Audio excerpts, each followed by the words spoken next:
In this Premiere Pro 2025 tutorial, I'm going to teach you how to export your video with maximum quality. And this is like a no BS version, so I'm skipping all that intro and all that shenanigans these big creators be doing.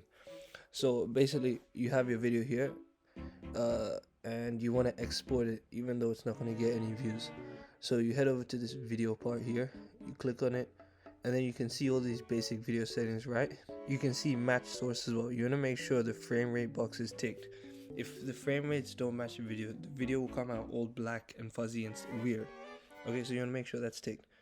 Then all this can be the same, but head over to this more or less button or whatever that you call that, and inside there you can see render maximum depth and use maximum render quality. You want to make sure these are ticked.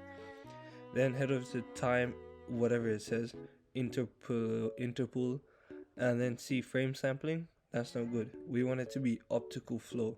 That's like much better. Now once optical flow is done, you can go down and just see if there's anything else you want to change for yourself. But this is basically what I'll do every time to export a perfect video. If you want, you can go into effects and change the colorway of the video, or like the color grade, but that's too advanced for me. But like, see, just like that, I made the thing a bit more colorful rather than dull and like whatever it is right now. But otherwise, this is how you export the video perfectly. If this video helped you, then be sure to leave a like, I guess, and subscribe maybe, please.